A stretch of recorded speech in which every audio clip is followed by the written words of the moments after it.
पूर्ण परमात्मा पाप कर्म दंड को भी काट सकता है। अभी तक जिस भी संत व महापुरुष से मिले उन्होंने यही बताया कि पाप कर्म फल भोगने से ही समाप्त होगा। वो प्रभु कौन है जो पाप कर्म को काट देता है, वो काल के बंधन से छुड़वा देता है। उसका क्या नाम है, पूजा की विधि क्या है? कृपया अवश्य सुनिए जगत गुरु तत्वदर्शी संत रामपाल जी महाराज के अमृत वचन। परमात्मा ने कहा था, अवगत से चल आया मेरा कोई भेद मर्म नहीं पाया। गोरखनाथ जी के साथ जब गोष्ठी हुई थी ज्ञान की परमात्मा के साथ गोरखनाथ से, तो परमात्मा ने कहा था कि अवधू मैं अवगत से चल आया, मेरा कोई भेद मर्म नहीं पाया। मात पिता मेरा नहीं, ना मेरे गरदासी, मैं दुल्हे का सुत आने कहा जगत करे मेरी ऐसी। और फिर कहा था तेरा ज्योत स्वरूपी अलख निरंजन वो धरता ध्यान हमारा। क्योंकि ये जितने भी काल के पुजारी हैं, ब्रह्म पुजारी हैं, उसको अलख निरंजन बोलते हैं कि वो तेरा अलख निरंजन वो धरता ध्यान हमारा, वो भी हमारा ध्यान करता है, तभी अपना गुजारा चला रहा है 21 ब्रह्मांड का। हम फिर उसी प्रसंग पर आते हैं। तो 18वें अध्याय के 62, 63, 64, 65 और 66 में कति निर्णायक ज्ञान है। अब 65 में कहा कि तू मुझ में मन वाला हो, मेरा भक्त बन, मुझे नमस्कार कर,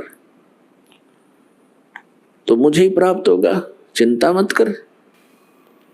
फिर 18वें अध्याय के 66वें श्लोक में कहा कि यदि तूने उसकी शरण में जाना है, उस परम अक्षर ब्रह्म की शरण में, जिसके विषय में 8वें अध्याय के गीता के प्रथम मंत्र में अर्जुन के पूछने पर कि किम तत्परम, उसका उत्तर दिया है गीता ज्ञानदाता ने 3रे मंत्र में गीता अध्याय 8 के कि वो परम अक्षर ब्रह्म है। फिर 18वें अध्याय के 66वें श्लोक में कहा कि उसकी शरण में जाना है तो सर्वधर्मान परित्यज माम, मेरे सतर की जो ब्रह्म साधना तूने की है, जैसे ओम नाम का जाप यज्ञ आदि, तो मुझ में छोड़ दे। फिर एकम शरणम व्रज, एकम अद्वितीय है, जिसके समान दूसरा कोई नहीं, सर्वशक्तिमान, उसकी शरण में व्रज माने जा। इन सभी अज्ञानियों ने व्रज का अर्थ आना कर दिया। बताओ ये किसी टीचर थे और कैसे गुरु थे ये?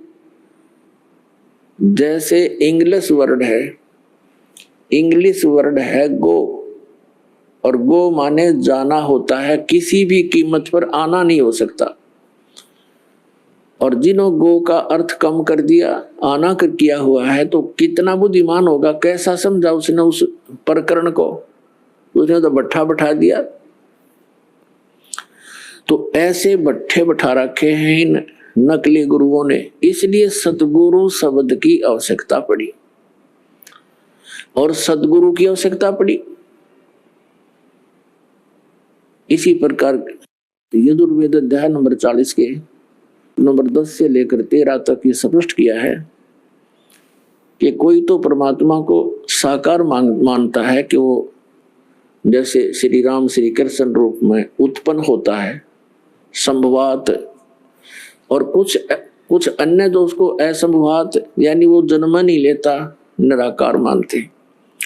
इसके विषय में वो तत्वदर्शी धीराणाम माने तत्वदर्शी संत जिनका टिकाऊ ज्ञान है वो ठीक ठीक बताते हैं, उनसे सुन ले।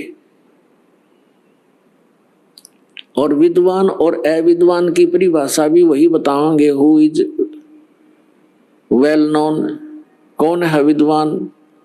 जैसे उसमें क्या बताया है यजुर्वेद अध्याय नंबर 40 के नंबर 10 से लेकर 13 में कि कोई तो उसको विद्वान मान लेता है जिसको किसी भाषा का अक्षर ज्ञान है, और जिसको अक्षर ज्ञान नहीं है उसको अविद्वान कह देते हैं। लेकिन ये विद्वान और अविद्वान की परिभाषा नहीं है, वो भी विद्वान और अविद्वान की जानकारी वो तत्वदर्शी संत बताओगे कौन विद्वान और कौन अविद्वान है। तो पुण्यात्मा, जब परमेश्वर कबीर जी 600 वर्ष पहले यहाँ आए थे धरातल पर, इस कलयुग में सन 1398 ज्येष्ठ सुदी पूर्णवासी संवत 1455 लहर तारा तालाब कमल के फूल पर, लहर तारा तालाब में कमल के फूल पर एक नवजात शिशु का रूप धारण करके विराजमान हुए थे। और वो परमात्मा जल के ऊपर विराजमान होते हैं, जिस कारण से वो नारायण कहलाते हैं। रियल नारायण यही है, वो परमात्मा वास्तविक नारायण, इसलिए इनको नारायण कहते हैं। बाकी तो नकली नारायण है, यहाँ के नासवा नारायण है। जो तो कोई भी जल में लौट जा, किश्ती में लौट आ रहा है, वो नारायण थोड़ा बन जाएगा। तो एक ये परमात्मा की लीला है। सतयुग त्रेता द्वापर कलयुग सभी में ये एक लीला ऐसे करते हैं। तो उसमें वो अक्षर ज्ञान नहीं रखते थे और सब वेदों और ग्रंथों का यथार्थ ज्ञान बताते थे। तो उसमें अक्षर ज्ञान युक्त यानी संस्कृत भाषा के विद्वान माने जाने वाले वो ऋषि महर्षि और ब्राह्मण वर्ग, मंडलेश्वर, गुरु, महंत, आचार्य, शंकराचार्य परमेश्वर कबीर जी को कहा करते, ये अशिक्षित है, अविद्वान है, ये क्या जाने सदग्रंथों के गूढ़ रहस्यों को, इसकी बातों में मत आना। और वो बिजली अभी तक गिरी रही, क्योंकि हमारे पूर्वज शिक्षित नहीं थे। आज परमात्मा ने सबसे पहले हमें शिक्षित किया। पुण्यात्माओं, इस शिक्षा का हमें लाभ, एक विशेष लाभ यही है कि हम भगवान पहचान लेंगे, अन्यथा ये शिक्षा एक विष है इस मानव के लिए। इसको ये चातुर बनाती है, बेईमान बनाती है, माया जोड़ने के अतिरिक्त ये कुछ नहीं सिखाती है। कोई भी ट्रेनिंग शिक्षा देख लो, केवल धन उपार्जन उद्देश्य ही लेकर बच्चे पढ़ने जाते हैं और फिर वो उसी उद्देश्य से लगे रहते हैं। कोई बीच में मर जाता है, वो जोड़ी जाड़ी कोठी बनी बनाई रह जाती है। जो इस मनुष्य जीवन से कार्य करना था वो तो प्रारंभ नहीं कर पाता ये आत्मा।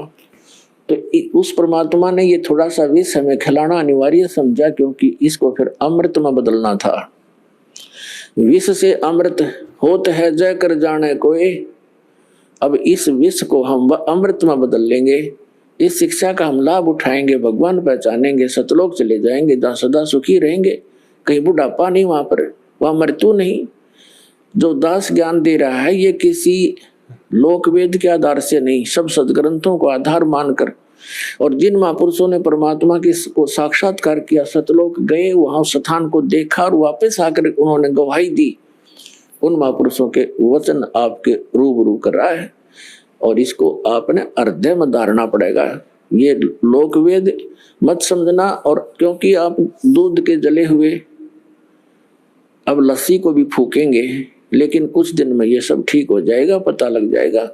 लस्सी तो लस्सी ही होती है, और दूध ज्यादा गर्म था, वो गलती से पी गए हम। तो ऐसे अब ज्ञान हो जाएगा, फिर हम आपकी ऐसी प्रबल इच्छा बनेगी वहां जाने की, डटते नहीं डट सकते। इस ज्ञान के आधार से फिर भक्ति का ऐसा प्रेशर बनेगा। देखो, हम बुढ़ापे में देखते हैं, कहते हैं इसका दिमाग काम नहीं करता, बुढ़ा कहें कुछ, सोचा कुछ, बोला कुछ। क्योंकि वृद्ध अवस्था में जैसी भी क्रियाएं हम करते रहे, वो शरीर में पूर्व जन्म की जो थोड़ी बहुत बैटरी चार्ज थी, संस्कार शुभ थे, उन्हीं को मनुष्य जीवन प्राप्त होता है, वो खत्म हो गए। तो हम भक्ति के प्रेशर से एज इट इज माइंड बना रहेगा, और एक करट लगी रहेगी। जब शरीर छूटते ही एक कदम आपका सतलोक के अंदर होगा, क्योंकि यहाँ की तो आपको पता ही लग जाएगा। यहाँ से तो आप छक कर दुखी हो लोगे। और पहले बुढ़ापा हमारे लिए एक कैर था, अब वृद्ध अवस्था हमारे लिए वरदान सिद्ध होगी। क्योंकि पहले हम अज्ञानता के कारण इसी क्रिया को फाइनल मान रहे थे, हमारा काम पूरा हो गया, कभी मृत्यु हो जाए, चाहे दुखी रहे, चाहे भुगते, चाहे किसी प्रकार पड़े पड़े अंदर ही टट्टी करते रहते थे। बूढ़े बुढ़िया देखिए हमने, वो कह रहे थे हमारा काम पूरा हो गया, बस ठीक से। तो अब हम उन दुखों से एक चिंतित होवांगे, और फिर इस बुढ़ापे से छुटकारे के लिए एक विशेष कसक बनाएंगे सतलोक में जाने की। और जहाँ आशा तहाँ बासा हुई, और भक्ति साथ होनी चाहिए। भक्ति बिना वहां कौन रखेगा अपने को। तो ये भक्ति का मार्ग आपको ऐसा मिल गया है कि कुछ ही समय में आप भक्ति से परिपूर्ण हो जाओगे। थोड़े ही करने से घना लाभ मिलेगा। जैसे एक तो सारा दिन मजदूरी करे 200 रुपये प्राप्त करे, एक ऐसा सेठ साहूकार ऐसा बिजनेस करता है रोजाना का 1 लाख रुपए का गल्ला ले जाता है, तो वो कितना धन एकत्रित कर रहा। इसी प्रकार आपको ऐसा मेथड दिया जाएगा भक्ति का जिसके एक श्वास की इतनी कीमत बढ़ जाएगी। वो सतनाम के 2 अक्षर का जाप दिया जाएगा। उसके बारे में कहा है परमेश्वर की वाणी में कि सतनाम एक पालड़े, एक तराजू के तखड़ी के एक पलड़े में सतनाम के एक श्वास उस श्वास की कीमत। ये कंप्लीट मंत्र होता है। उस श्वास और उस श्वास से 2 अक्षर का पूरा जाप होती। एक मंत्र आपका आपके अकाउंट में जमा होगी वह कमाई। सतनाम पालड़े रंग होरी हो और 14 लोग चढ़ावे राम रंग होरी हो। दूसरे पलड़े में यहाँ के 14 लोग रख दे और 3 लोग पासिंग धरे रंग होरी हो, वो तो ना तुले तुलाया राम रंग होरी हो। अब ऐसा मंत्र आपको मिलेगा, तभी तो इसको सतनाम सतनाम की रट लगा रखी है कबीर पंथ के अंदर। और सतनाम का उनको पता नहीं कख भी और कितना कीमती है सतनाम। तो इस सतनाम की कीमत एक श्वास की कितनी बता दी, अब हिसाब ला लेना। और आप कितनी शक्ति भक्ति लेकर आए थे वहां से, कितनी पूंजी लेकर आए थे। यहाँ भी कंगाल हो गए, भिखारी मांगते फिर फिर भक्तिहीन हो गए हम, बन गए कुत्ते के देशवर बना दिए इसने, सब लूट लिया इसने हमारे को, इस काल भगवान ने। इसने ये रेस्टोरेंट बना रखे हैं, स्वर्ग महास्वर्ग। आप यहाँ थोड़ी बहुत पुण्य दान करते हो, परमात्मा की दया से करवाते हैं, वहां करके वो स्वयं आते हैं, अपने बच्चों को भक्ति से चार्ज कर जाते हैं, कहीं भी प्रकट हो जाते हैं किसी भी रूप में आकर के, और उनको भक्ति मार्ग बता जाते हैं। कुछ दिन वहां रह जाते थे। पहले तो ऐसा था कि एक क्षेत्र का व्यक्ति दूसरे क्षेत्र में नहीं जानता था वहां क्या हो रहा है, क्योंकि इधर आना जाना कन्वेंस थी नहीं। तो परमात्मा एक एक दिन 100 जगह 1000 जगह प्रकट होकर के, और वहां गुप्त रूप से साधु रूप बना करके 10-20 वर्ष कहीं रहे, फिर अचानक चले जाते थे और उनको भक्ति से युक्त कर जाते थे। तो उस आप में आस्था भगवान की बनी रही ना। तो काल तो नास्तिक करवाना चाहता था, सबको चाहता है कि इनकी आस्था हट जाए भगवान से। अब कलयुग में ये विज्ञान का कति ढूंढा ठवा दिया, या विज्ञान दी भगवान ने ये बनाने के लिए, इंटरनेट और सैटेलाइट और ये टीवी बनाने के लिए, ताकि मेरे बच्चे मेरे ज्ञान को घर बैठे सुना करेंगे, घर बैठे पहचान लेंगे कितना दयालु है वो परमात्मा। और काल हमें बकवाद सुनवाता है इन्हीं के माध्यम से। सारा दिन मीडिया में क्या सुनते हो, कोरी बकवाद, सारा दिमाग को खराब करने वाली, अंतःकरण मलिन करने वाली बातें आती है, एक भक्ति मार्ग को ना छोड़कर। और भक्ति मार्ग क्या दे रखा है नकली संतों ने, कोरी बकवाद घट रहे हैं, कख नहीं पता इनको। तो सब तरह से हटा दिया हमारे अंतःकरण को, और हम नास्तिक होने के कागार पर खड़े थे। जब यह भक्ति प्रारंभ ना होती तो ये सत्कर मान लेना।